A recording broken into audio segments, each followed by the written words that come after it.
Welcome to Open Circle Gathering, where we delve into life's mysteries in order to achieve life mastery.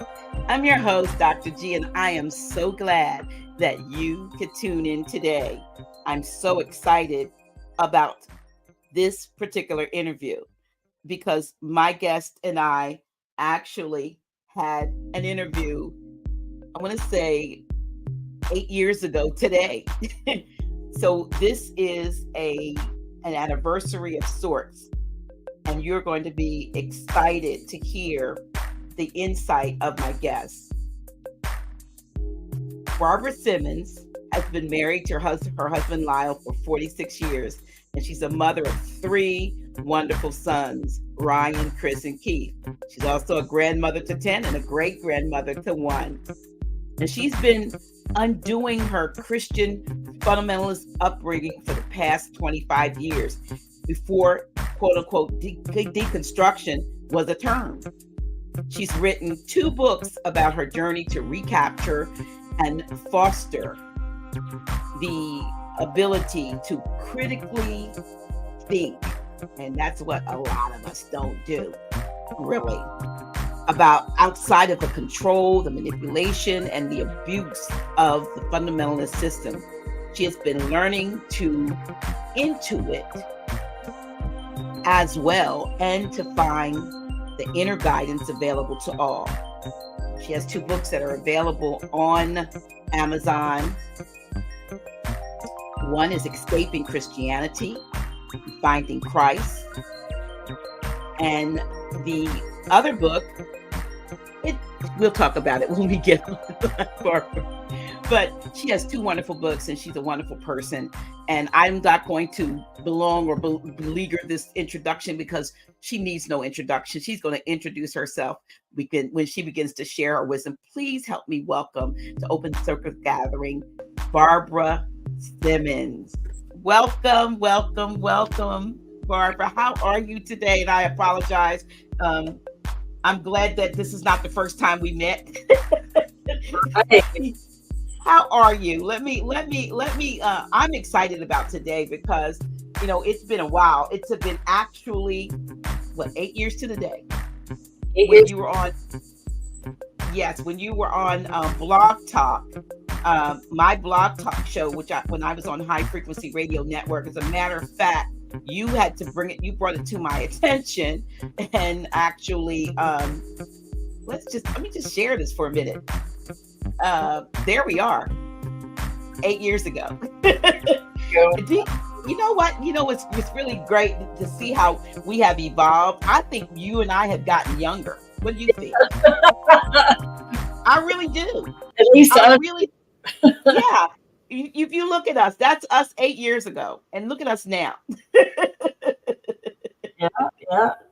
Yes. But listen, thank you for being here today to talk about your journey as a former fundamentalist Christian. So many people, by the time I met you, when I met you or came up across you and your work, I want to say it may have been about 4 or 5 years into my awakening journey, which started in December of 2010. And then from then on and up to now, I was searching. I was trying to, I thought I knew I heard a voice. I knew I heard a call, but I kind of thought I was crazy too, because who all of a sudden leaves, a ministry with, in my case, I had a congregation, and I had been what do they call it now? Consecrated as an apostle. It was the one sent and all of that stuff. And all of a sudden now I'm questioning the things that I'm teaching people. So I'm on this journey, and somehow I came across, and we just talked about it. His name, Lynn Hayes. Lynn Hayes. Yeah. I came across Lynn Hayes, and I think were in some of those recordings that I saw, and somehow, and I don't know how we connected. And then I heard your story, and I have been fascinated by Barbara Symons ever since that day. And so, and I appreciate you and respect you. So tell us a little bit about your background, how you went from and when we talked, you said, you weren't just a fundamentalist, you were Bible thumping. Tell us about Barbara. I was bad. Looking back now, oh my gosh, I shake my head to think how indoctrinated I was. And, I don't want to have regret, because I think it's, it was part of my journey and brought me to where I am now. But the journey began when I was really young. And if you remember, my parents' best friends had a little girl that was quite sick when she was born. Her mom had been on fertility drugs. This was back in the 60s, where they did a lot of the experimental drugs, and for her to get pregnant. And the baby ended up coming out very sickly, and was diagnosed with terminal cancer. And by the age of 2, was basically on her deathbed, and experienced a radical healing, which was part of the Jesus People movement, the evangelical movement with, Oral Roberts and people of that, ilk. And so my parents were kind of jettisoned into this movement with these people, because this little girl had been radically healed. I mean, how do you not believe in something with that kind of proof? What I've come to understand, though, is that, and instead of saying God or source, I'm just going to say the divine, because there really is no word for God. We're told that it's ineffable, but we use a German word for good, for God. That's acceptable. But, the divine works and blesses us regardless of our error. So, I was looking for validation in a system, and I found it. And when miracles happen, it tends to validate the system that you find yourself within. So because of that singular event, that propelled our whole family into fundamentalism and charismania. I was speaking in tongues by the time I was 5 or 6. I was a witness, was part of the Jesus People movement, handed out street level newspapers, attended, Jesus People, Full Gospel Businessmen's Association, ski trips. I mean, anything where that culture was fostered, that's where we went, including my traditional Lutheran church, which, my pastor was probably really confused by the charismatic aspect of us, but I was confirmed, and like I said, handed out street level newspapers, was a part of the Jesus People. And then my dad died suddenly at age 15. He was 46. And it kind of shocked me. You said 8. Oh, you were 15 when you, okay. And he was only 46. He was 46. And it was sudden and dramatic. And I questioned God, and I ended up kind of walking away from that. But then when I was in my late 20s, began to feel like, oh my gosh, I need to get my kids in church, because what if God forbid something happened and one of them, they got to get baptized, otherwise they're not going to go to heaven. And so, I just kind of, all of my former indoctrination, was now playing out in my 20s and early 30s, and got involved in several different churches. We moved around a lot in a very liberal Presbyterian church, where everyone drank beer, and, they thought abortion was okay. And, there were just a lot of things that went against the grain of my fundamentalist teaching, but we stayed there anyway. But we also attended a very strict Bible church where the pastor, the preacher, the reverend was called prophet. So that gives you any idea of what it was like there. And it was very But then we moved to College Station, and I was, had 3 kids, and my husband traveled a lot, and I was bored, and my husband said, you really need something to focus on. Just, why don't you try a church? So I got involved in a Spirit-filled Methodist church and became an exorcist. I'm giving you the Reader's Digest version. Became an exorcist, and for about a little less than a decade, we did deliverance or exorcisms for all over. I mean, people came from even California and the East Coast. At a few times we had people from out of state come. But then things just kind of stopped working for me. I felt I just had doubt. I thought, is this, we're here begging and screaming and pleading for demons to come out of people, and I just saw the incongruency between what we saw or read as the pattern in Scripture and what we were doing, and that was just one inconsistency. There were many inconsistencies, including, why would a loving God, the Scripture says, you being evil know how to give good gifts to your children. How much more will our Father, And so I just thought, how could a loving Father, tell us to love and to forgive our enemies while he tortures his forever? Right.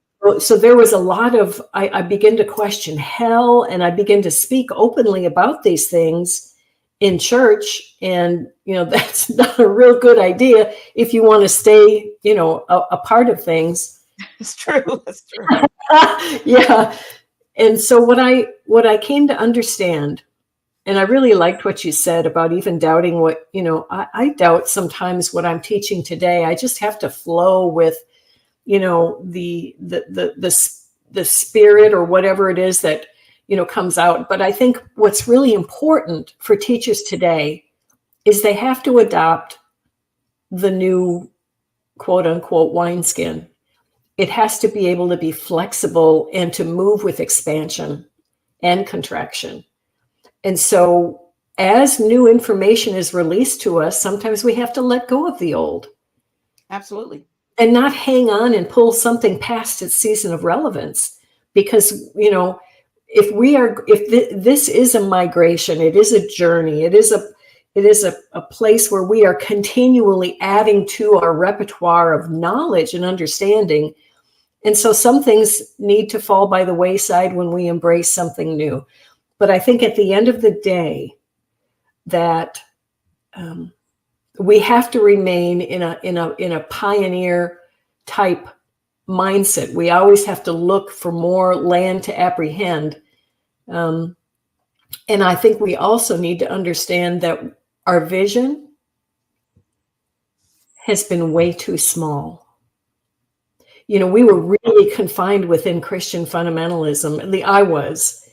And, we weren't allowed to read or to search outside of, the materials that the church approved of. Right. And it kept us in a state of infancy and fear, because they were always telling us, oh, you're going to be deceived and you're going to let a demon in, and you're, and all of this other, stuff. But I've come to understand, and a major nationally known prophet prophesied over me, a Christian fundamentalist that's renowned throughout the world. And they said to me that in the days ahead, you're going to understand that your vision has been way too small.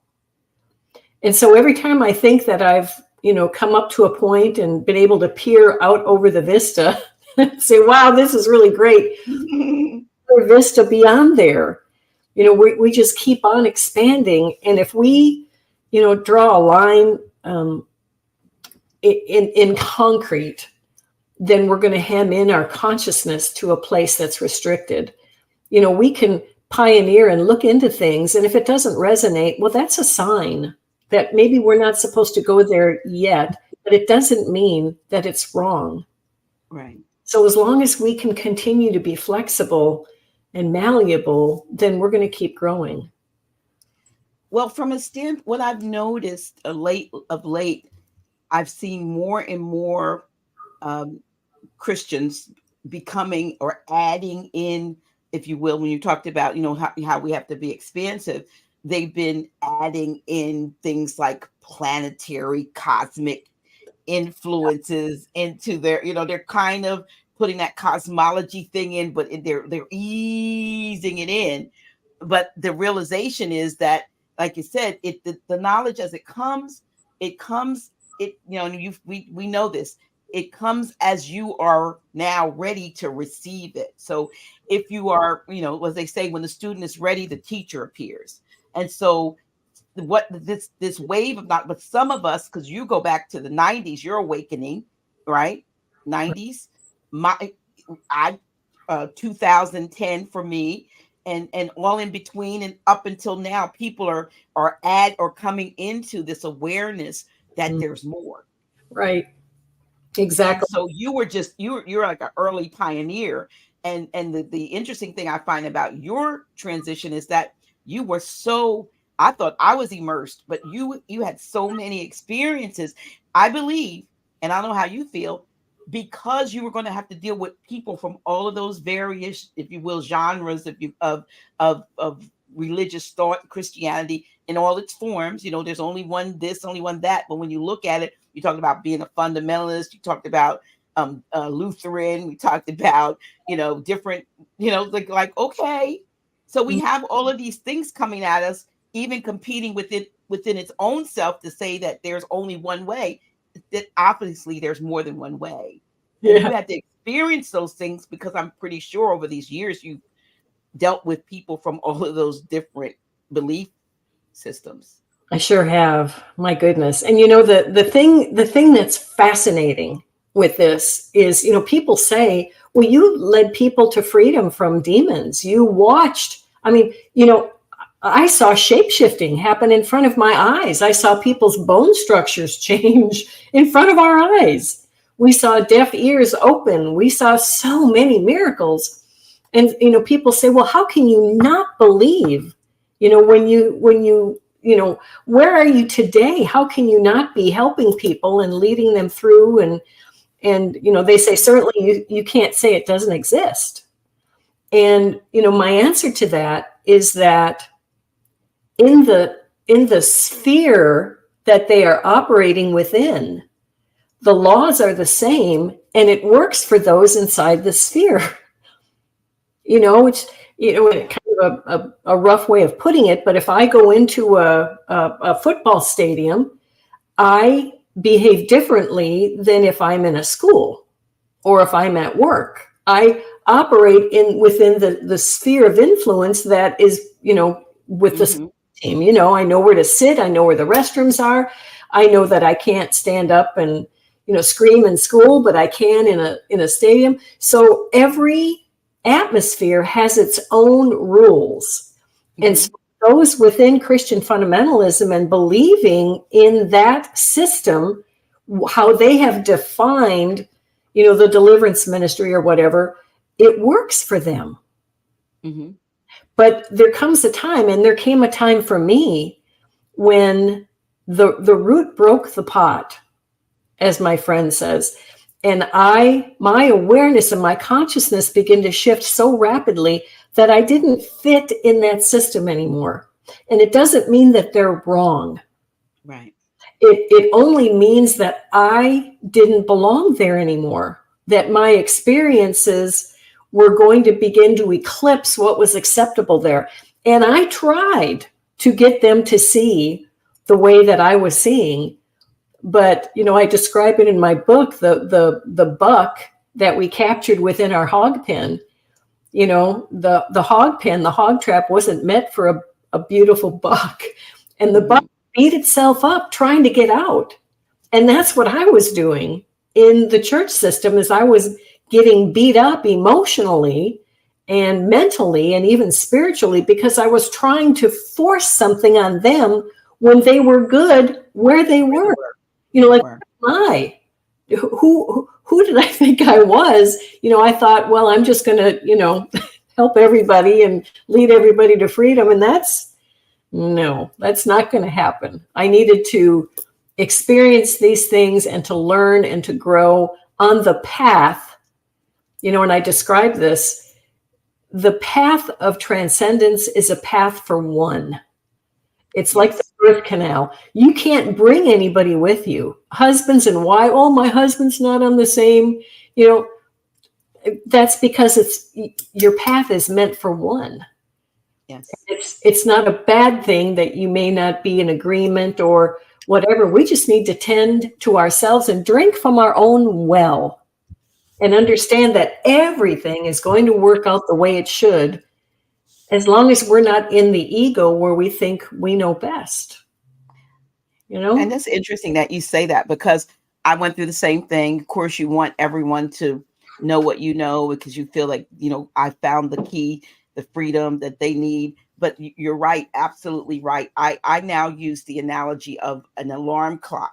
And I say that if there's several people living in the same house, but each one has to do or go somewhere, be somewhere at a different time of the morning, they set their clocks. Their clocks are set for them. So if my clock is set for 6 a.m. and my husband's clock is set for 9 times out of 10, I'm going to wake up at 5:45 anyway. And even if it does go off at 6, it's not going to wake him up, because it's not his time to wake up. Yeah. You know what I mean? And so that's the way I kind of begin to see, Most High begin to show it to me. So don't get upset with other people because they don't see things the way you see them, because it's not their time. Right. It's your time. And so I even had, like, you know, secretly, pastors call me, pull me aside and say, one in particular was a bishop, and when he saw me, he said, "I've seen you," and I was just started coming out on local TV, kind of speaking different, and he said, I've seen what you're saying," and I was like, okay, he's getting ready to chastise me, and he said, "I like what I'm," but he didn't. He said, I like what I'm hearing," and Wow. so that was like the first time somebody of his caliber had kind of validated, that I wasn't crazy. And then when I visited his church a couple of years later, he saw me out in the congregation and he acknowledged me Oh, then. And yeah, he acknowledged me. And he said, sometimes God calls people, you know, to a higher level of knowledge and consciousness. And he said one such, and he acknowledged me there. And I was, I'd gone because somebody invited me to their men's day choir to hear him sing. And I was kind of in the middle trying to, I didn't want to be ushered to the front or anything. Just like I sat, where everyone else sat. But he saw me and he acknowledged that, God, if you will, calls us to these other levels of knowledge, maybe people don't understand it. And so what I found, though, that most of the people on the path to this higher consciousness, they weren't in my immediate circle, and like we wanted to be, you wanted to be your family, your friends, but they were meeting people like yourself, or finding out initially finding out about people like yourself was helping me to know that I wasn't crazy, right. that I hadn't had, as the old thing, she did run well. What did hinder her? Was I now walking with, the enemy, and I didn't know it because I didn't feel like I was, I felt like I loved everything I did, but I absolutely, Barbara, couldn't get back up in the pulpit and preach those sermons anymore. I got video and audio tapes of hundreds of messages that I preached for 10 years. I was their pastor, but I could not go back Right. and redo that. It was like would be like eating, making it a little little gross, but vomit. Right. No, I had to let it go. Right. So for you, um, along the path, and I know a little bit because we've talked about this.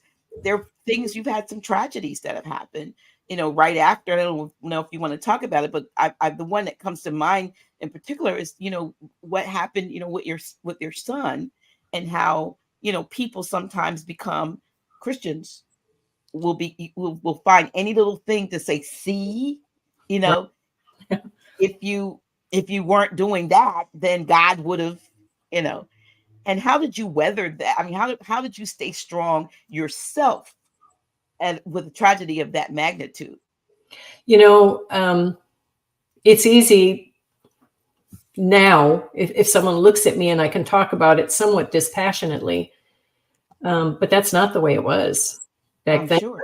I was a mess. And it didn't help that people, when they saw my son, and incidentally, for those that don't know, he was in a traumatic motorcycle accident where he lost 2 limbs. And my husband and my youngest son were riding behind him, and they witnessed everything. I mean, it was horrific for them all. And after my son, went through surgery and got fitted, almost died. It was horrific. Died on the side of the road before the ambulance got there, and my husband brought him back to life simply by making a sound over him. It's an incredible story. For your listeners, I'm happy to send a PDF copy of my book if they're interested, or they can always go to Amazon and get it, Escaping Christianity, Finding Christ. But the story is a big one. And Chris, that's his name, when he got fitted for his prosthetic and he was in the city doing something, he helps run a business with 2 of my other sons. And he ran into an old church associate, friendship, kind of long gone. But they said, if you would have been in church, God would have protected you. This wouldn't have happened to you. And, Chris, my son, he just handles things like that with a lot of grace. I'm the mama bear, and I wanted to go beat somebody up for saying that. But no, it truly has been a journey. And, life is messy. It's full of joy. It's full of despair. It's happiness. It's darkness. It's the full gamut, the full spectrum of emotions that we get to learn from. Our palate will be full by the time that we leave here, but our lifetimes give us the experiences that we need. That's a big story in itself, but well, you just said something, and I hope that it's not missed, because you didn't say our lifetime, you said our lifetimes, and you're not talking about us collectively, but I think you're talking about the lives that we incarnate into, out of, if I'm not mistaken.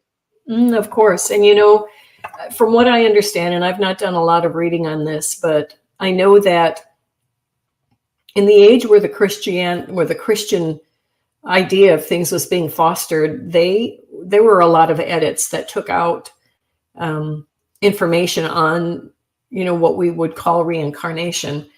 But,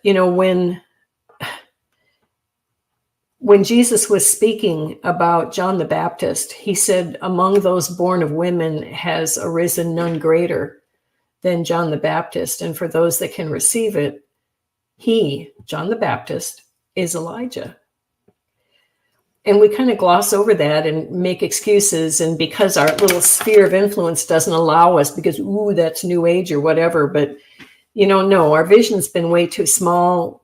We jump in and out of lives. It's my belief over and over and over again to get as much as we can out of each lifetime. There's a reason for our learning. We are God men in training. The divine occupies the human for the purpose of experience.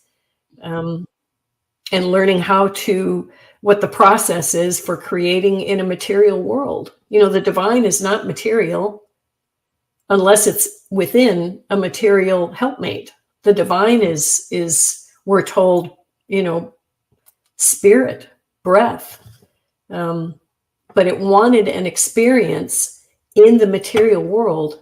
And so I love what Carl Sagan says, if you want to bake an apple pie from scratch, you must first ... And people, they think, okay, if I want to bake an apple pie from scratch, I must first go to the store and get the ingredients. No, couldn't be. I must first go pull some apples off a tree. No. I must first plant a seed and get a tree to grow that will produce apples. No. It's bigger than that. It's bigger than that. It's bigger than that. If I want to make an apple pie from scratch, I must first create the universe. This is such a big story. And the divine wanting an experience in the physical dimension created a physical universe. And so our story is really big. And if we can just step outside, I can't help but think there are so many people that are so dissatisfied with the status quo that really want to move beyond their restriction, I used to feel this way. I used to feel like a horse that was bridled and pulled back real tight, and like I couldn't run, I couldn't go. And that was of my own doing. The system that I had put myself in was, had built-in constraints for obedience and submission. And so I couldn't grow beyond, the boundaries that were set for me. But once I left that, I didn't have that restrictive feeling anymore. I no longer felt like I couldn't breathe, like I couldn't expand. And that's all it takes, is to just look beyond some of our indoctrinations and look beyond the fear to understand that we have a remarkable, miraculous story of being human and co-partnering with the spirit that has developed this whole physical plane in order to cohabitate with us in a body. Right. Beautiful story. See, yeah, we say that of Jesus, he was human and divine, but we don't have a real good understanding or understanding of the fact that many of the things that are attributed to Jesus as having said pointed outward to the listener, that you too, I'm showing the way. I'm kind of opening up to you who you are. Right. And you are this also, but you have to get to, and as we learn more things about the, metaphysics and so forth, you then can see a lot of the figurative imagery and language that's in the Bible. I was listening. I'm not listening because I'm always reading your posts. Those of you who you're going to want to go to Barbara's Facebook page and check out her amazing posts that she puts out. But on February 3rd, you said much of the Bible is figurative language that produces vivid imagery within the mind of the human. This imagery is supposed to help the mind of the human that dwells within the material world understand principles within the immaterial realms, or consciousness, if you will. And you say, for example, Satan. Those within fundamentalism view Satan as a being that is at war with God, the adversary. It is a being, but it does not exist outside of you. Yeah. And I'm just going to stop there, because we know. And that's the thing, learning about the higher self and the lower self, and knowing that, yes, you have, seen, or Satan, maybe when that negative energy, when those lower chakras are more at play, you know what I mean? When you're dealing with those more, like you said, they say base things, as opposed to the higher, more etheric, godlike things, but it's all within us, and that's not taught. Everything is taught external, and mostly from a Christian perspective. I know I read a book called The Laughing Jesus, and some other books by the same couple of guys, and they talked about how, when they went to seminary, the Bible was actually taught as literary, but when they get out and take on that profession, they have to present it as literal. Mm-hmm.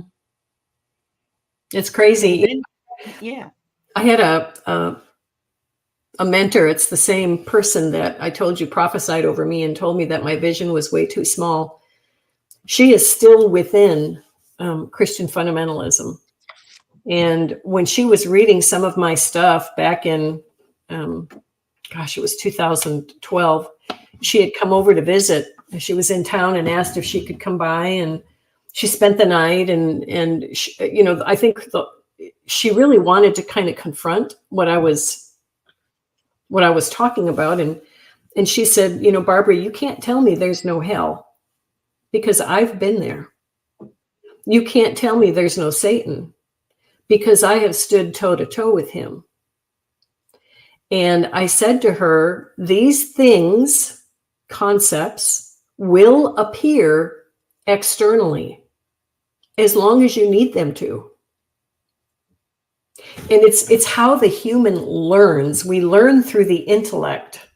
We learn through the left side of the brain that expresses logic and reasoning. And so we have all of these patterns expressed in books like the Bible and others that teach us something, and that by repetition and seeing it over and over again, even like the ritual of baptism that we see as Christian fundamentalists and regular Christians all the time, but we don't recognize that it means something other than a perfunctory act of getting wet with water.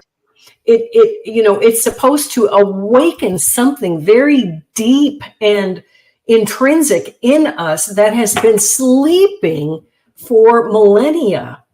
And what it's awakening is the understanding that it's the divine within us that has been baptized into the human, that is resting underneath the waters of being an egocentric human, holding its divine breath until the time of coming up and out of those waters. So we practice the ritual, excuse me, and it will eventually lead us to a different idea of things, to another level of understanding, but not if we refuse to see, not if we, everyone will awaken in their own time. Everyone awakes when they've had enough sleep. So I can't condemn anyone for not seeing it. They will. I don't think we can get this wrong, but we can help the process by being open and not being so fearful.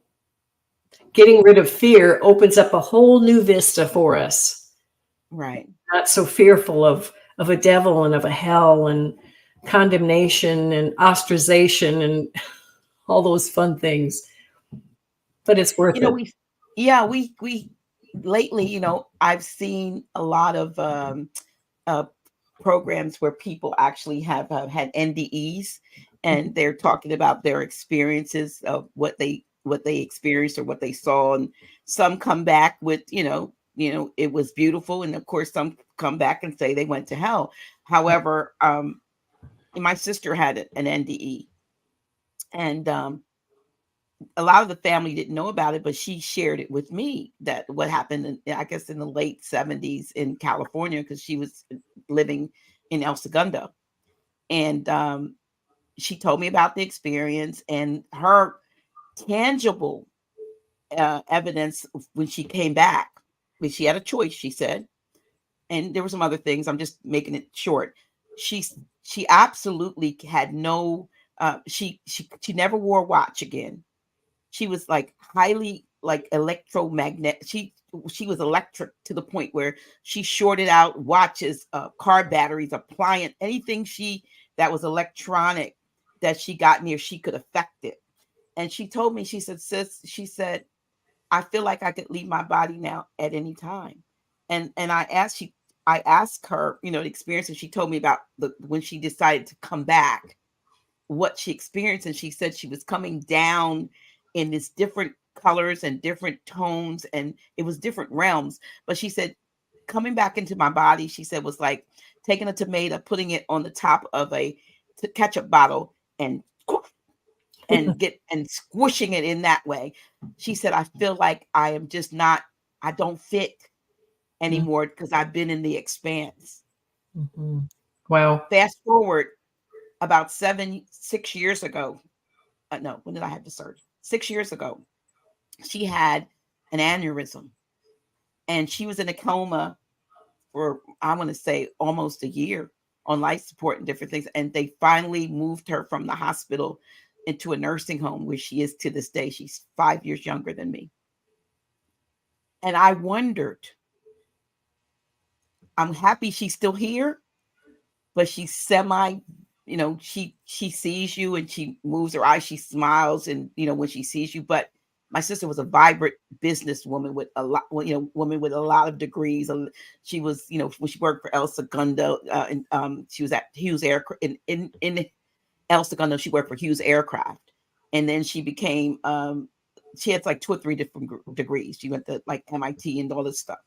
Why did she stay in her body in that state? It still plagues me, as to, you already know how it is to be out. And then I thought, okay, then she wanted to experience what it is to be in the situation that she's in now. It was just another level of experience. Would you, I mean, to me, it didn't make sense, because it was like, you could have left this time because it was worse than the first time. This time, now you're back, but you're not back. You can't do for yourself. You can't feed yourself. You can't go to the bathroom for yourself. But again, I had to come to the conclusion that perhaps that was the experience, maybe that the Most High wanted, that the Creator wanted. How do you see something like that? I've got something that's my my go-to understanding. And when Chris was in the emergency room surgery center at the top trauma hospital in Houston, I got pulled out of my body. And they had come to us and said that he's in trouble. We need to take his leg off. His arm came off at the motorcycle accident. And they said that he had, his blood pressure was 50/20. He needed 28 units of blood so far and 8 units of plasma. And he was just bleeding out. And the damage was too bad to repair. And they kept on putting blood in, and he would just bleed out. And they were having trouble stabilizing his blood pressure, and they were afraid they were going to lose him. And so they came and asked, and I just said, yes, go, do what you need to do to save his life. So they took his leg.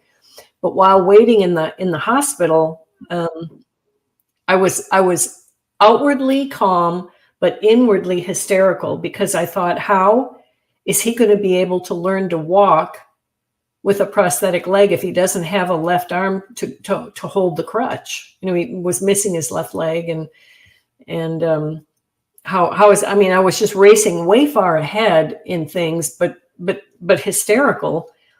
And I was looking at the saltwater aquarium, and all of a sudden I had a feeling of lifting up. And I'll kind of, do the Reader's Digest version of this, but I had a voice that spoke to me and said, it's time that you remember that he chose this, and so did you. And of course, all of a sudden I landed back on my feet, and I thought, that's a load of crap. Who would choose this? And so I was like, no, I didn't. No, he didn't.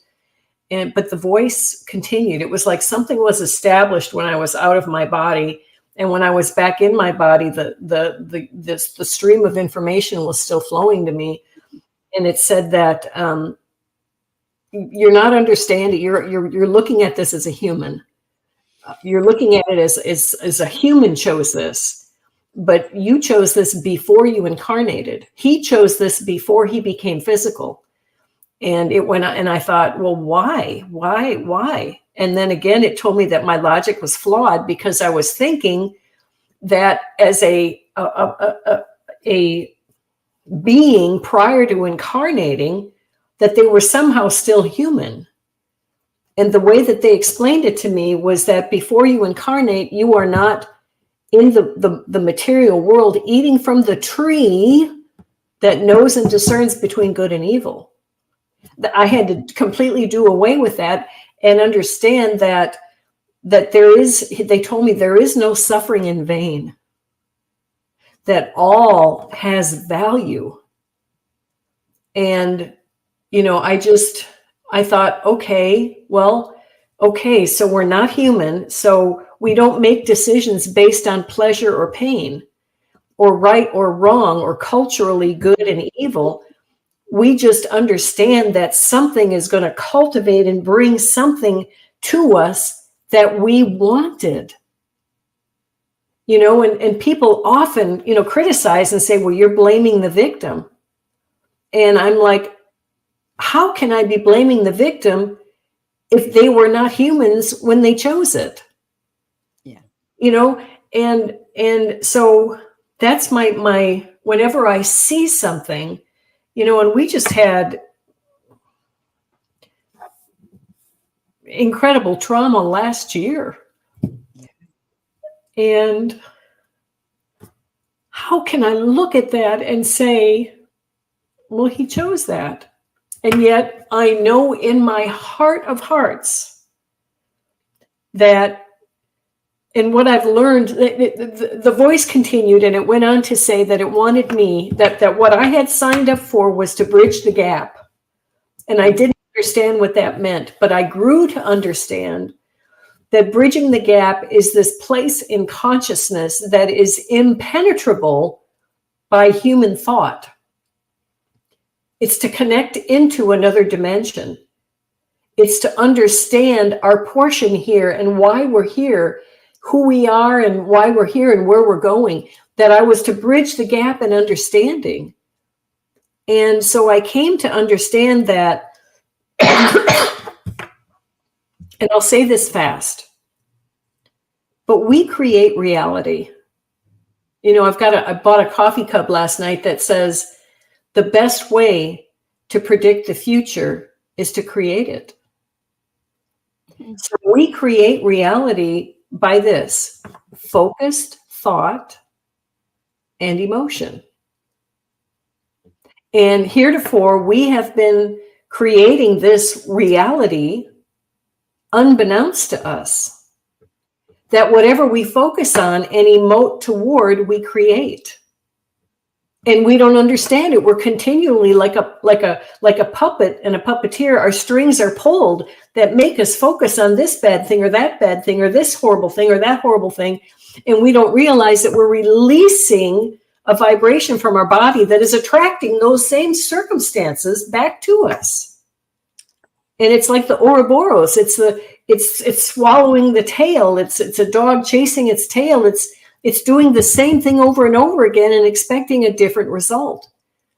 So I had to come to understand that in order for us to be adept creators, we needed a palette full of colors in order to create this beautiful artwork, that every emotion has a value to it, a color, if you will.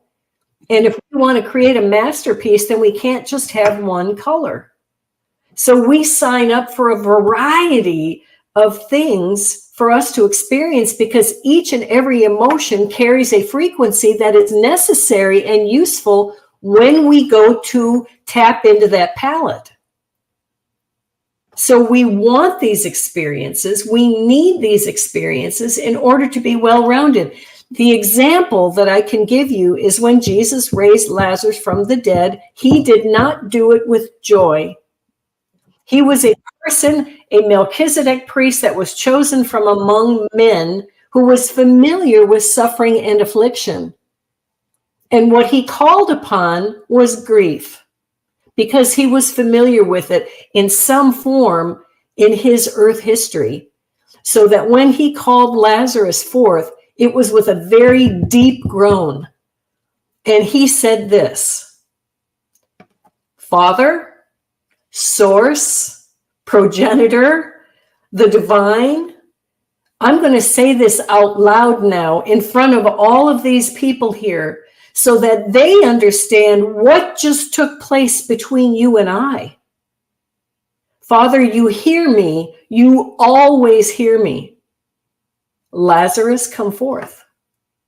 So after Jesus did this excruciating groan, this emotional groan, he stopped and he said, thanks for hearing me. Now I need to explain kind of to everybody else that what just took place between you and me was a request from the divine that is already within me, because I am. And he called Lazarus forth with grief. That is the same thing that happened to my husband when he held Chris's body in his arms on the side of the road when he was dead and lifeless. He picked him up and he said this sound was involuntary that came out of his body. There was no blood from his severed arm. There was no blood from the gash in his head. There was no respiration coming out of his body. There was no pulse. And Lyle picked him up and pulled him to his chest. And he said, this sound came out of him. And when he was done, he laid him back down and he saw pallor and gray and death. And he stood up and he looked around and he smelled the gasoline that filled the air and cars stopping and people yelling and screaming. And my youngest son standing there. Are you okay, son? Yes, I'm okay, Dad. And everything. And he looks down again at Chris and his knees begin to buckle and he drops to his knees again, grabs Chris in his arms and pulls him up to his chest. And again, this sound came out of him. And he laid him back down again and stood up and didn't really, he said time was moving very slowly. He didn't understand what was happening. Where did that sound come from? A woman came running up and saying, I'm an off-duty EMT. I'm an off-duty EMT. Let me through. And her husband is seen walking down the road with my son's severed arm in his hand, bent at the elbow, coming to see how he can help. And Lyle looked at her and said, he's dead. He's dead. And she said, no, sir, he is not.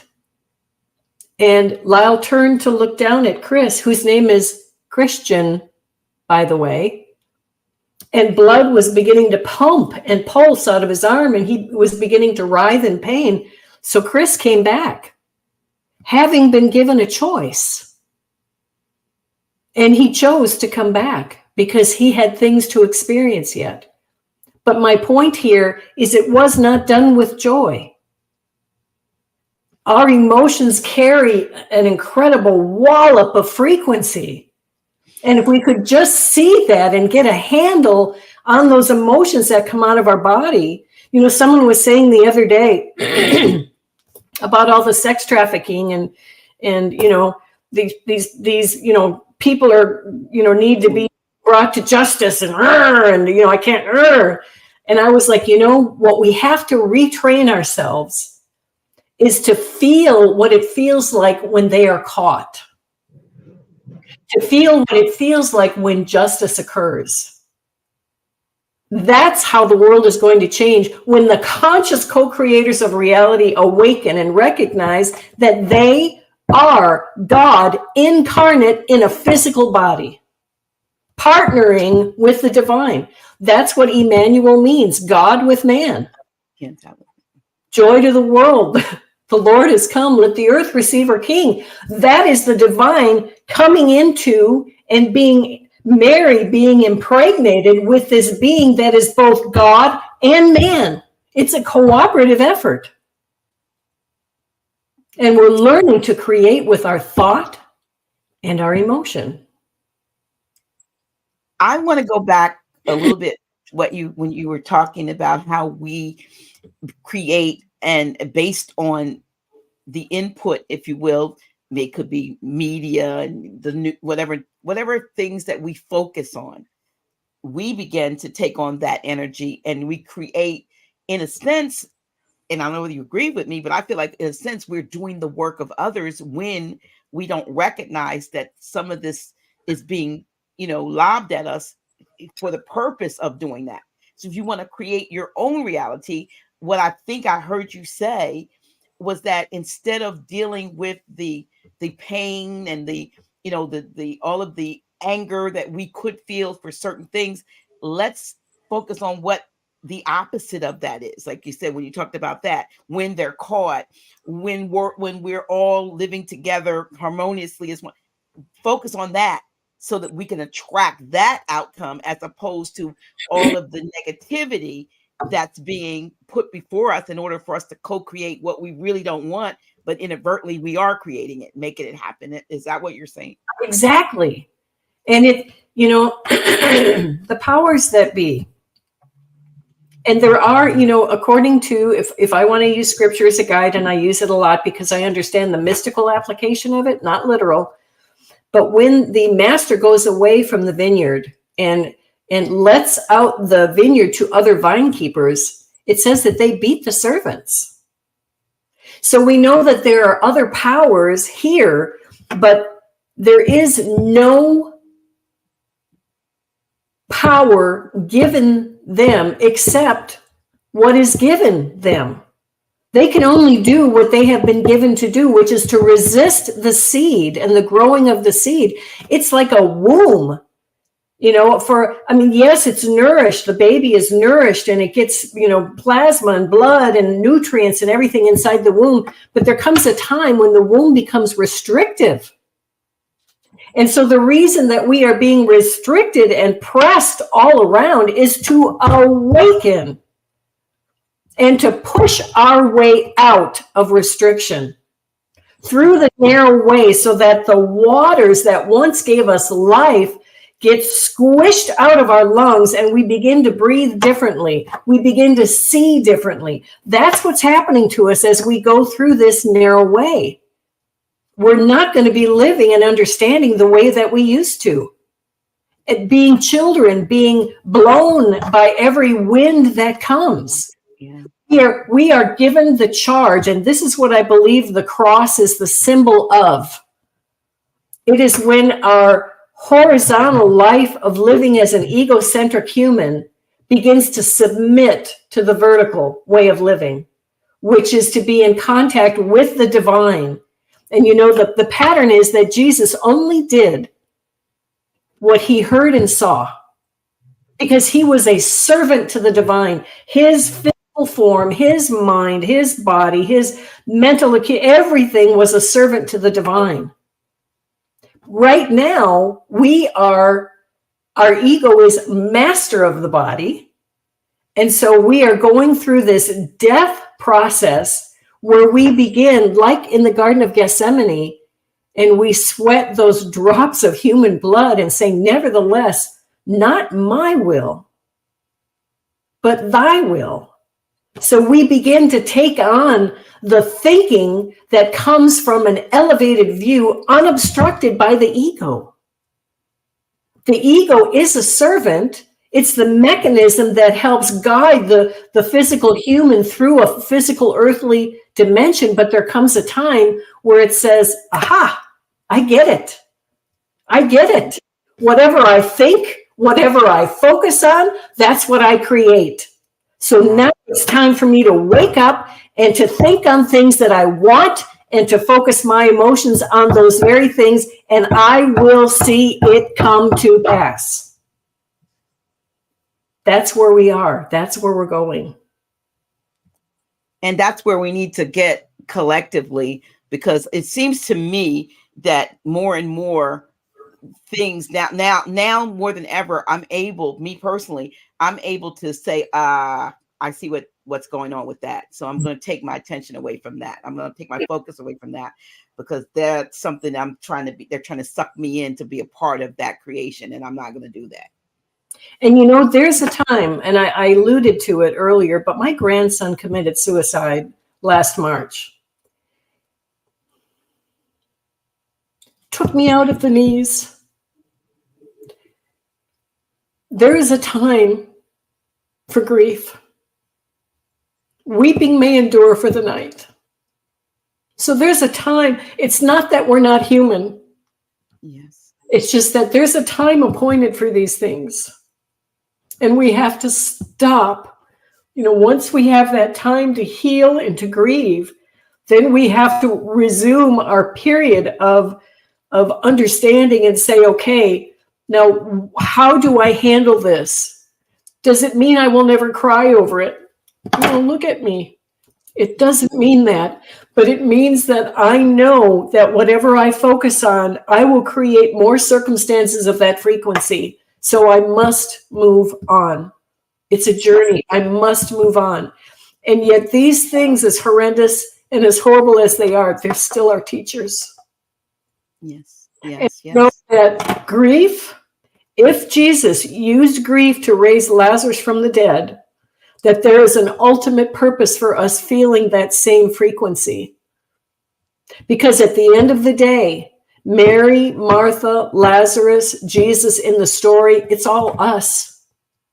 We are the ones that will call Lazarus and raise him to life. That's us in our mortal state of death. We are the ones that will focus, just like my husband did. He used grief, but he didn't focus upon it. He called upon it as a color on his palette. He used it to get something done. But what we do is we are like a puppet and a puppeteer. Like I said, we focus and we stay in this lower place rather than lifting our gaze and understanding. Just like Jesus, this is important. Jesus took 4 days to walk 2 miles when he heard Lazarus was dead. And this is important. He didn't scramble and say, oh my God, I've got to get there. My best friend is I've got to run. No. And they kept coming and saying, hey, what is your problem? This is your best friend. He is sick and dying. And yet Jesus was not moved by human emotions. This is the key. Everyone needs to hear this. When Jesus got there, he still was not moved by human emotions, but he moved his emotions. He was not moved by them. His strings were not pulled for him to go, oh. So he was not moved by human emotions, but he moved his emotions. He was not moved. He was not in urgency. He was not in fear. He was not in concern. He knew, when they said to him, hey, where were you? Because if you'd have been here, he wouldn't have died. And he said this, I am the resurrection and the life. Then he moved his emotions. So there's something very powerful here, and the nuance cannot be missed. He was not moved by human emotions, but he moved his emotions. They are servants to us. In a world, in a universe that is frequency-based, they serve us. Right. Wow, that's powerful. And while you were talking, and it reminds me of the poem we had to learn in theology, in ministry, school of ministry, about the divine weaver. That it says, I can remember it, my life is but a weaving between my Lord and me. I cannot choose the colors. He worketh steadily. Oft times he weaveth sorrow, and I in foolish pride forget he sees the upper while I the underside. It says, not till the loom is silent and the shutters cease to fly will God unfold the canvas and reveal the reason why the dark threads were as needful in the weaver's skillful hand as the threads of gold and silver in the pattern he had planned. And I'll never forget that poem. I may have left a part out, but basically it's like something's happening and we see it from this perspective, but something beautiful above is taking place because it's a process that needs to happen and we've agreed to. It's just that we forget. It says we forget. So we do forget. We forget. We create, like you said earlier, we choose the scenarios and who's going to be the antagonist and the protagonist in our life, whether we're going to be the good guy or the bad guy this time, whether we're going to be the, heroine or whatever. We don't realize that because we're given so much information that we are helpless. And you're just saying we're not only not helpless, but we are so powerful. We create those things that we feel like are overtaking us. Yes. And does it give you more insight into the upside of the tapestry that your sister is seeing? Yeah, absolutely. Yeah. Yeah. Because she could have left, but It wasn't the plan. It wasn't the pattern. It is working something out in everyone that she touches. Yeah. Everyone's life. And I just feel like, when people are stuck, if we go back to the very outset of, your journey, my journey, I was in, and I didn't talk about it, but I was at a prayer breakfast and I had an out of body experience. And when I realized or came back to myself, I was being called to the front of the service to help pray for those at the altar. And I had missed the entire service and I was trying to figure out what had happened. And I got back, and I don't see it right close, but I got back to my seat, in the Bible that I had was open to Jeremiah chapter 5. I scribbled all across the Bible, and then all of a sudden, like a vision flashed over my head, because I'm trying to figure out what just happened. How did I miss this whole service? And I'm reading Jeremiah 5. I'm not just reading it, I'm pulled into Jeremiah chapter 5. And I see a lot of things talking about unscrupulous ministers and leaders, and how the people are basically like cage birds, but they like it that way. And I heard a voice say, you must stop lying and tell the truth. And I think for me, it needed this. It didn't mean that I was lying. These were lies of omission, not commission. You just take everything you've been taught in Bible college and then from across the pulpit over your life, and you have not really investigated it for what it really is. You're taking it literal, and you don't see it for what it is. So stop lying and tell the truth. And I saw myself look up and go, okay. And my whole life changed from that moment on. I was back to my church the next day, stood up to preach, said some wild stuff. And within 2 weeks, I was on the donkey with the Hosanna. And the next week it was the crucified week for me. And I went through that. I realized now I went through the things that Christ went through.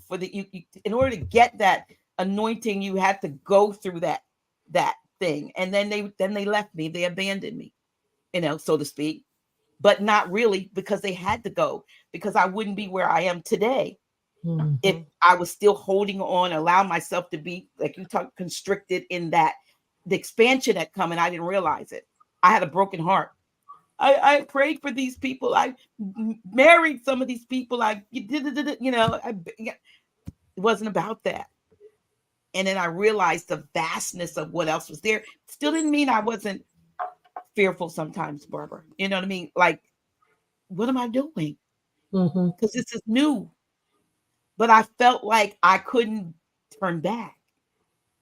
And here we are, almost 14 years later. Crazy. And I'm still not there, but I don't have any qualms about not being where I was, because I wasn't supposed to stay there. And I think a lot of times I see in churches, church keeps people there. I know one church around the corner, and their motto is keep coming back. And my thing is, if I went to a gas station to fill up, when I'm full, you don't idle at the pump. You got the gas up and go. So when you get that level of knowledge, you need to make some room for other folks and go out and be more expansive. But folks just kind of stay there.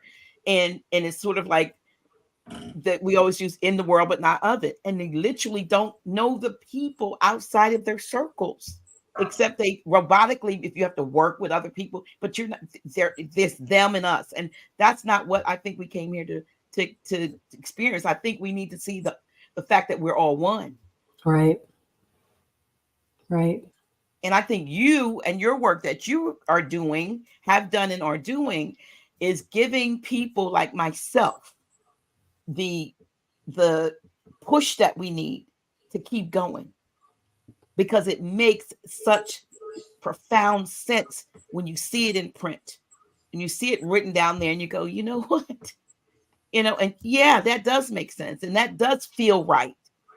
And I do need to let that in as a part of what I now get away from belief, know to be true.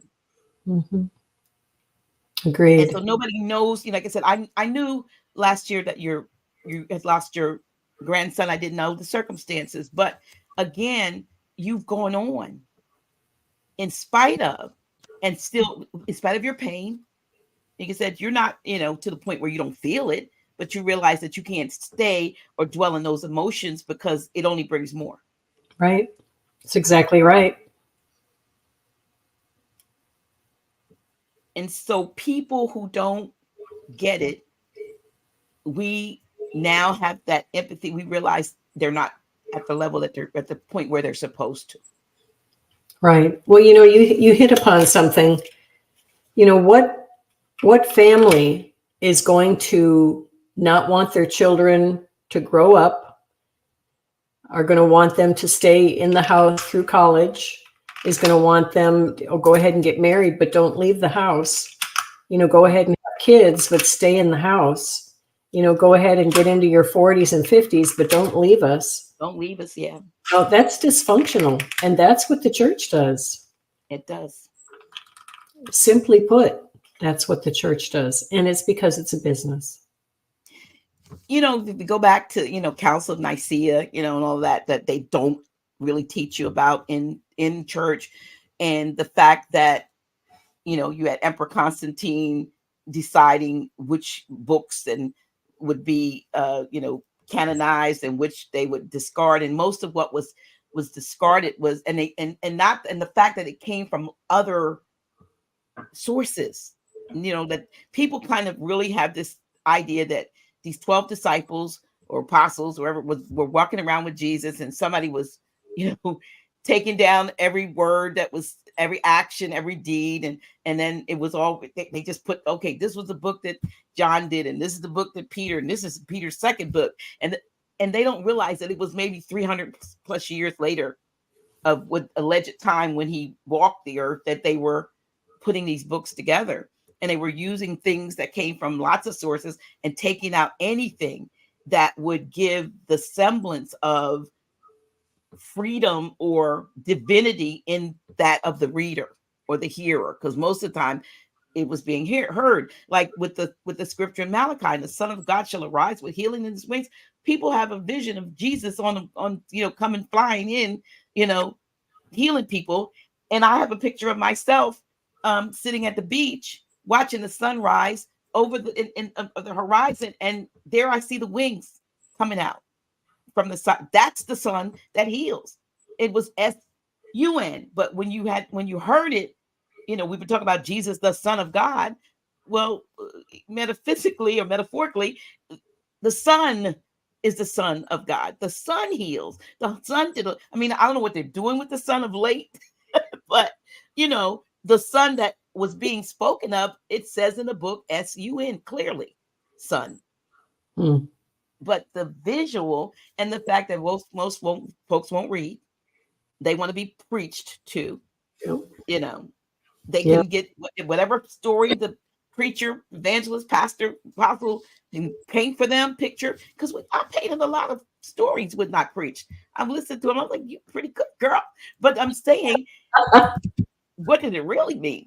You know what I mean? Right. It's a good message. It may get a few folks to change their ways a bit or something, get to thinking, but really, what did it mean? Right. And a good point, because just to kind of segue, people often ask, how did you get to where you are? What books did you read? What courses did you take? And it's not that I didn't read, because I did. I have a few favorite books, but nothing like you would think that I did, because this information, as it's coming forth, your intuitive faculty is being activated and things are coming because you're a vibrational match to them. One of the things that I had to learn was when I first began to step out of the church was, okay, so Jesus said, I'm the way, the truth, and the life. No one comes to the Father but by me. What does that mean? Yeah. And in short, what I've come to understand, the way is not raising a hand or walking an aisle. Otherwise, Jesus would have told us to do that. But it's a pattern of transcendence, which is disengaging from this dimension by stopping eating from the tree that knows between good and evil. So you're stopping your judgment. In other words, you're not focusing and emoting towards every situation. You're kind of shifting into neutral. So you stop those creative juices from happening. And if enough people disengage from that reality loom by threading the shuttle through the yarn, then this dimension will become compromised and it will cease to be. And I believe all it's going to take is the tithe, 10% of people awakening to this understanding that they have to stop their knee-jerk responses to emotional settings. So, and that's part of growing. It's part of intuiting. It's part of letting information flow in rather than, because the place where we're going is not intellectually based. So it's not something you're going to learn from a book. It will not happen from a book. It happens from being willing to let go of judgments, to raise your own personal frequency so that information begins to organically flow to you that's from a higher bandwidth. But if you stay in fear, and if you stay in what is typical in the earth, then that's being, like being tuned into 92.5. And if you raise your frequency, all of a sudden, ooh, I'm tuning into 100.6. And if you raise it even more, you're tuning into 102. And what these different frequencies allow is expanded information and knowledge that comes through intuition, through intuiting rather than being taught something by man via the intellect. It won't get you there. That's just like you can take the Bible literally and it has some effect, but it won't bring you to perfection. True. Right. Yeah, because a lot of times, like I said, folks are waiting. I always kind of, for my personal journey, I compare myself a little bit to the story of Paul or Saul, Paul on the beach when they got there, and on the ship broke up, and he's out there trying to find some stuff to make a fire to help the folks, and in up jumps a viper and fastens itself to his hand, and they stand back and say, "See, that's happening to him because he's da da da da," but he was doing something good for them. And so instead of him arguing the point or saying, "Why me?" he shook it off and continued to do what. And a lot of times we're not able to shake off what people, project to us, and we take it personally. And when you are on assignment and you know that you're on assignment, because some folks don't know, many people don't know that they are on an assignment. And this is why these things are happening, because we signed up. But you you are, then you don't let those things hinder you for the work. I had people for the building that I had, which was our church. I had folks try to get it, because look, everybody's gone. Try to have me shut down, figure out, well, she's not going to be able to make it because there's nobody here. But what happened was, it was not my will, or it was my assignment, that I was not put on an earthly level, but it was more of a spiritual, if you will, or etheric assignment. And so I realized that, and I kept going, only to get to this point where now, only in this year, the mortgage just paid off with no one there. So it had nothing to do with them. I held on to it because the assignment is still valid. It's still in action, and it had nothing to do with me. You know what I mean? Because people, like Paul, they wait for you to die. Oh, bit by viper. She's going down. Her son's, this happened to her son. She's going down. Oh, okay. She's a little stronger than I thought. Now her grandson, no, when you're on assignment, there's nothing except you that can stop you from your forward motion. And that's the way I see things. I don't know, because I'm sure that's why you've kept going. And as a result, I know you've helped a lot of people. You just recently did a conference, I believe, right, in Wisconsin, and it was how long? And you were the only presenter? Most of the poor people had to listen to me. It was from 9:30 in the morning until 4. And we had lunch breaks and breaks in between, but a total of like 5 hours and 45 minutes. But we talked about it. We covered a lot of ground. And I think there was a good seed laid there. And that was good. And were these people already pretty much on that path of so-called conscious enlightenment when it comes to the Bible? Or did you have a mixture of folks that are like, what's she saying? Yeah, I think there was a good mix. But the majority of people, I think there were 40 or 50 that joined via Zoom, all different walks of life, different countries. That's the interesting thing about this. People continually say, well, where do you meet with people? And, I'm so lonely and I want to meet with people that are like-minded. And I just say, this is a solitary path. Yeah. It's nice to meet through Facebook and whatnot and in other ways, but really is a solitary path. I had to learn. This is funny. I was telling my husband the other day that, it wasn't that long ago. It was 22 to 25 years ago. I couldn't get anyone to listen to me. I mean, I was talking about these things and people were like, okay. Yeah, there he goes again. It was really embarrassing because I felt like one of those people that just wouldn't shut up. I had this fire hose inside of me and I couldn't open the tap. But now, this is what's interesting. Tonight, I have another interview and the lady said, well, let's just open it up and let people come and participate. All of a sudden, 150 people are coming. Yeah, and the Zoom classroom only holds 100. So right. I'm assuming that people won't, some people probably won't show up, but I'm encouraging people to check in early. But, I can't explain that except that it's just time. I'm not doing anything. I'm being a grandmom. I'm typing, here and there on Facebook, but it's just time. People are ready and they want to hear. And let me just say one more thing. When you talked about, the possibility of losing the building or the accident that happened with Chris, or, there's a scripture that I've also relied upon. And I think it's in Philippians. I think it's Paul's letter to the Philippians.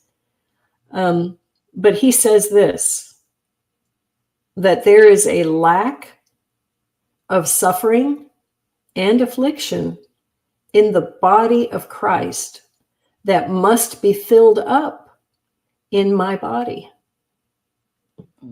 And so whenever I think of these times that produce so much suffering, I look at my palate, maybe not in the moment, but as I'm processing trauma and things like that, I look at my palate and I see the rich colors that have been added, that must be filled up in my body. And I know that just like Jesus, when he called upon grief, that was a color on his palate. And just like Lyle, even though he didn't experience that form of grief in this lifetime, when he raised Chris from the dead, he had it in his escrow. Yeah. Because we carry that palate from body to body, my firm belief. And so we sign up for different things. I look at my, a dear family member that's a drug addict and that lives in a little hovel, a 12 by 12 foot room, and they're happy. And I think of all the things that I want for them rather than what they're doing. But, I think that in this lifetime, this is what she needed on her palate. And in other lifetimes, she had so who's to say why and how people are experiencing things other than to trust the process? And that we're being given everything that we have desired. And you're right. And it's not that this is not insignificant, but sometimes the apparent pain of what we've been through or something on our palate is not evident. My daughter, my only daughter, died in infancy of crib death. She would have turned, her birthday would be March 1st coming up, and she was born in 1985. That was painful. That was so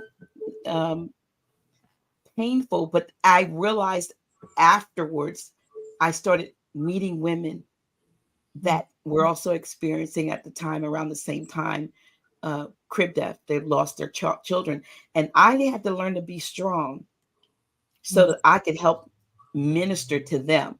Because one of the tendencies is when you lose a child, is to focus so much grief on the lost child that if you have other children, they suffer because they don't get what they need, because you're mommy, daddy, you're in a grieving mode and they're grieving too. but they're also grieving the loss of you. And that's what I got shown in Alex's death. And sometimes I never got to, she was only 7 weeks old. She was perfectly healthy. I had seen a vision of a very dark entity crushing her between some rungs of the step, white, as you go up the stair, the rungs of the stairs. And I'm holding her in my arms, but I'm seeing a vision, like I'm looking at TV and I'm going, what is this? And within a week, I put her in a crib for the first time and she died that night. And the crib had white rungs, the baby crib. So it was horrible. But then I learned that there were other people that were not going to be able to handle that as well as I did, even though it was horrible and it still hurts to this day. I had to turn that pain into a passion for kind of help other mothers not neglect themselves or their other children when they'd lost a baby, because it happens. It happened to me for a minute, and then I got checked, on it. So yeah, we go through, and I didn't see it as that, but as you say it now, that was another color on my palette. That was another thread, for my tapestry called my life. So we go through things, we go through things. And for me, some things get pushed back because I can't dwell on them and do the work that I have to do. That's the only reason. Doesn't mean that I'm cold or whatever. No, that hurt. That's one of the worst hurts besides losing my mother, but I know I didn't lose her. You know what I mean? We say, oh, you lost this. We did not lose. We don't lose anyone. Yeah. I heard a quote the other day, and I'm going to have to paraphrase because it's not what the actual quote said, but it was something like this. When we can move past the grieving process and rather celebrate, when we can move past grief of the things that we've lost, we can begin to celebrate the things we have not. That's true. Mm-hmm. That is true. That is so true. And, it is, I'm hoping that, what you've shared, here will at least help someone else who's maybe either whether they're struggling with their beliefs and their faith, or whether they're just struggling because of loss and so forth. I mean, you are a perfect example of having lost, if you, in a sense, but gained at the same time. So much knowledge, so much wisdom, so much empathy, so much to give that you've been giving it to the world now.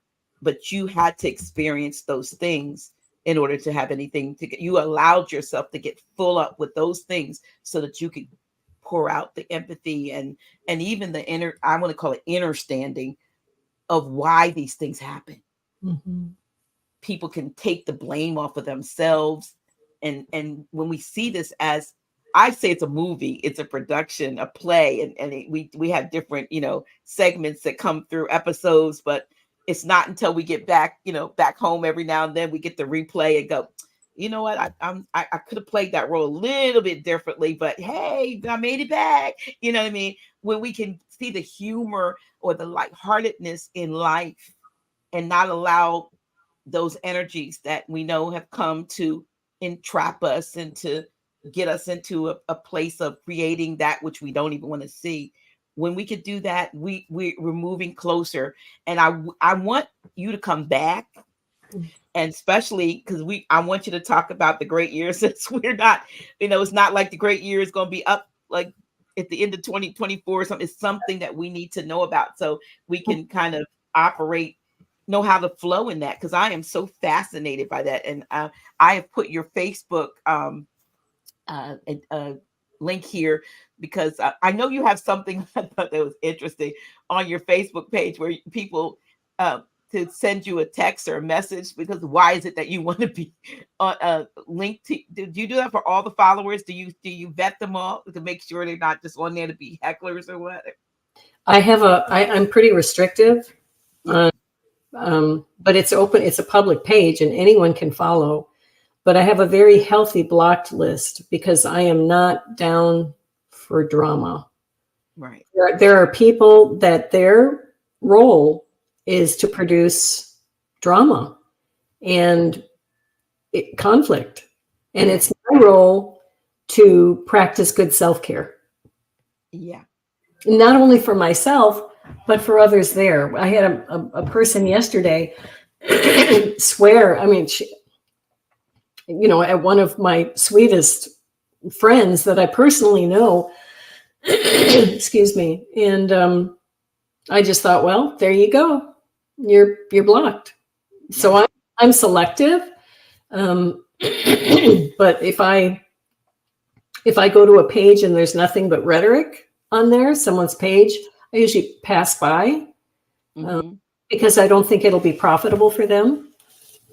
But that doesn't mean forever. I mean, they can always ask again. Right. But yeah, they can benefit though from following you. But like you said, and that's how I am even when I do my lives. Like I will tolerate a lot, and then eventually it's like, okay. One thing I had going just the other day, I had to just every time they put a comment in, I delete it. It was a lie. I delete it. And then I heard in my head, you should have left it there, because people were being agitated at them, and they were really actually messing with their own. They have a business and other things. So I'm like, oh, I need to let them make a fool of themselves on my channel. But after this, I'm not going to let them do this anymore. But you have to, like you said, some people, that is their assignment. That is absolutely their assignment, to be agitators and, whatever I forgot, there's a term that they call them, but that's their job. Trollers. That's their job. Yeah, they troll. But you know what? I also want to say this. I absolutely enjoyed, I haven't seen anything lately, but you would post some of the most beautiful pictures of your property and where you are. And I would think if I was in a place like that, I would be so inspired. I would be so inspired just to see the beauty, that kind of beauty around me on a regular basis. It would just be, I probably wouldn't write anything or do anything. I'd just be inspired. It's beautiful here. We're so blessed. Yes, it is. So, but you know what? I so appreciate this chat, Barbara, and the fact that we are doing this on the anniversary of having done this 8 years ago. I know, that's crazy. 8 years ago today, and I didn't realize. I had no idea at the time, but I appreciate you, and I know you know that. And I don't know you. I know what I intended to do.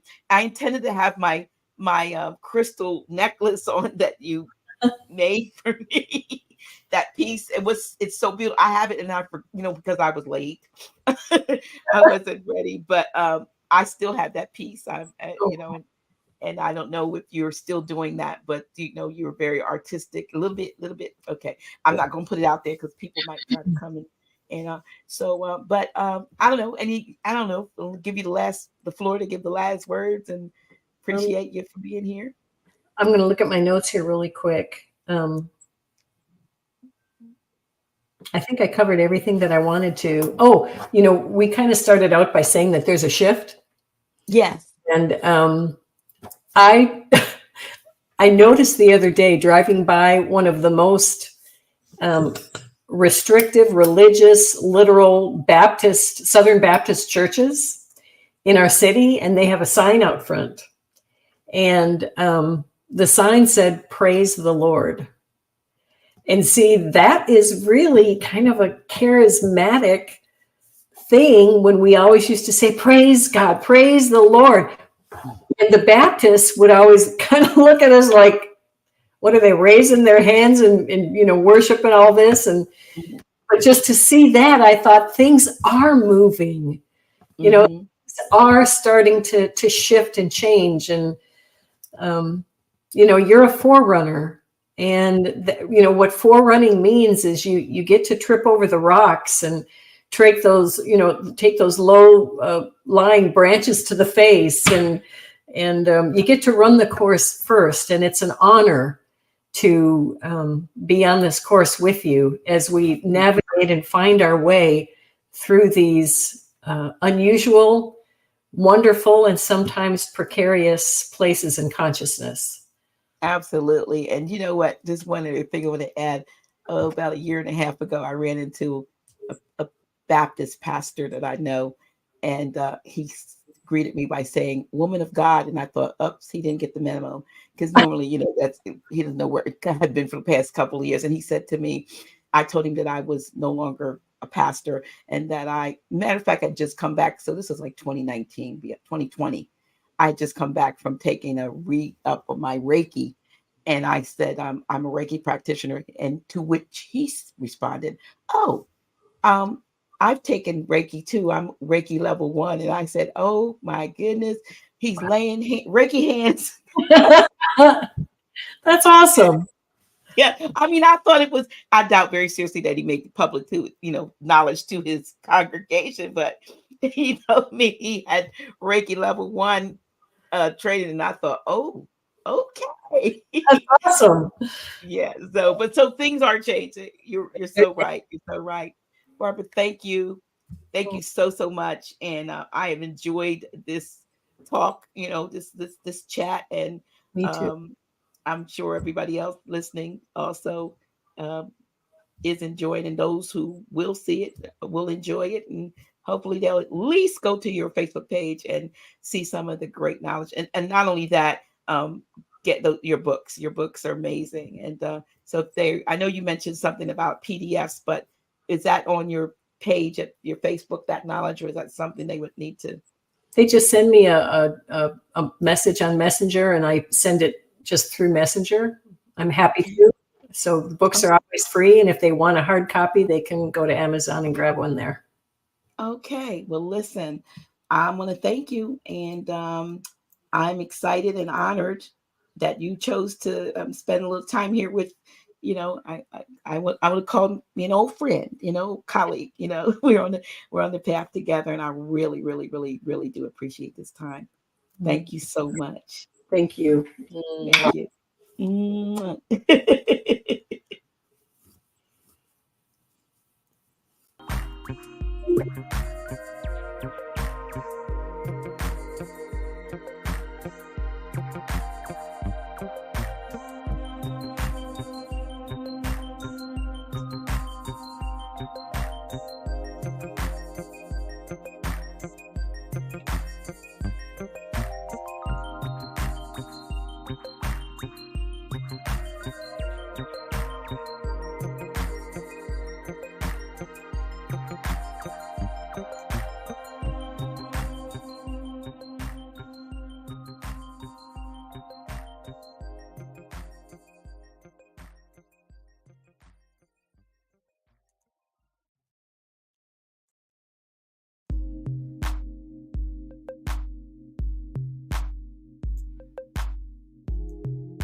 Thank you for attending this presentation with Barbara Symons.